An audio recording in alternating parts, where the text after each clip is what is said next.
Hello. So this video hopefully shows you how to refresh and maintain a saturated calomel electrode, otherwise known as an SCE, and also a silver iron electrode, which can be either aqueous or non-aqueous. So to start with, the aqueous reference electrode is usually a saturated calomel electrode. They come in different shapes and sizes. All of these electrodes are SCEs. They just look a little different.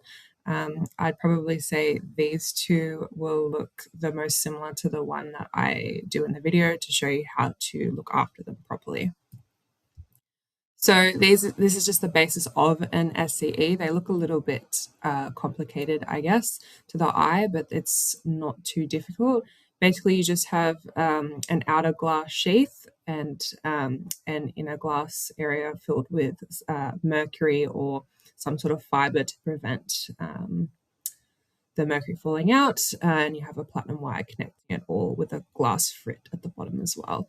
Basically, all you need to worry about is this inner chamber. Make sure it's not broken or anything, because obviously it's containing mercury, but that will just remain fixed and not move. And then you have this outer shell area, which you do worry about, and a plug here in this situation. Basically, all we're doing is just changing the insides of this region here. So don't worry about that. Make sure it's just never broken, and the outer glass is obviously not broken, and we just change the insides. So for the silver iron electrode, it can be either non-aqueous or aqueous.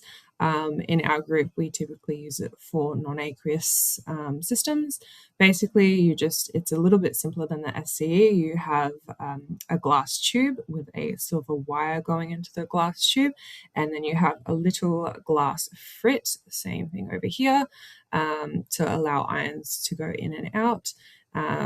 And yes, this is our silver wire, and this cap goes on top.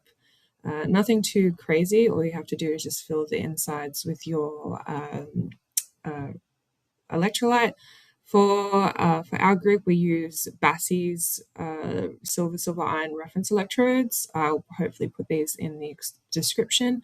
I would also recommend getting the one that gives you multiple glass frits and a little Teflon sheath. It's a little bit difficult to see. But I would get a few of those because you do need to change them out every now and then. So for non-aqueous, our group usually uses silver nitrate, 0.01 molar, and we typically dissolve it in the same solvent that you're testing the cell in. So for me, I usually use 1 molar TEABF4 in acetonitrile, so I will use a 0.01 molar silver nitrate solution dissolved in acetonitrile inside the reference electrode. This can also be done with silver perchlorate, silver tetrafluoroborate, or silver hexafluorophosphate, PF6, sorry. So yeah, you have quite a few options, and I'm sure there's some that I'm missing, but those are the main ones. And you can also use this as an aqueous reference electrode. You just obviously dissolve your salt in water instead, and that's often silver chloride or silver nitrate. Again, it would be quite low concentrations. So just going to get into the video and how we do it.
crystals at the bottom.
Some crystals on the inside there. That's nice and full. Okay, so just give that a wipe. So we have our SCE is good to go. Just going to get some paraffin and going to just paraffin up the hole.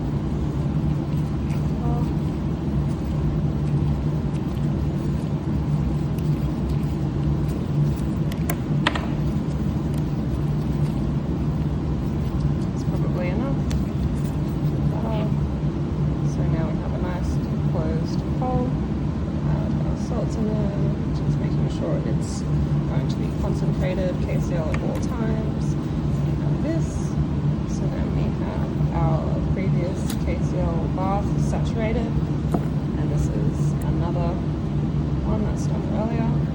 So just put them in the same bath. And then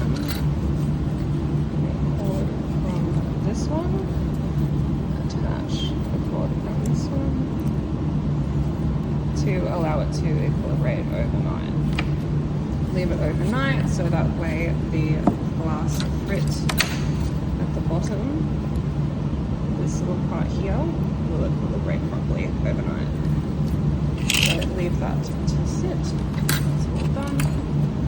And then for a non-aqueous reference electrode, we use Basi. They're quite good. This is for a silver reference electrode, so this is what comes inside. This is can break easy. This is our silver wire electrode. This is the cap, and this is the glass vial. We have, you can see the little tip here is your little glass frit, and there is like the little Teflon coating on this little sheath here is Teflon, and this little bit here is the glass frit, this little end bit, and this is just an empty tube. So you'll fill this with your electrolyte, which will be 0.01 molar silver nitrate, hopefully in something organic probably, and then you close it. They're always very stiff when you first get them, so be careful. And then it goes on like that. Doesn't want to sit because it's very stiff, but I don't want to break it. They're always very stiff when you first get them, but you'll have electrolyte filled in here, and then also let it equilibrate overnight, so sit it in the solution so the frit can, the solution can move through the frit and it's nice and equilibrated. And obviously paraffin nice and tightly around here for non-aqueous. And that's that. So as you can see, it's not as difficult as it might look from some of the diagrams. You're just changing the insides. Some troubleshooting issues with the silver electrode. The little glass frit can build up with some silver deposits, and it will go a grayish color. So these little glass area will just kind of build up with it will look blackish, grayish over time. It's not an issue, it's easily fixed. All you have to do is just fill the insides with some concentrated nitric acid, and then also sit it in the actual electrode in some nitric acid so it can go in and out between the glass frit, and then you'll find it should return to a clear see-through-ish color.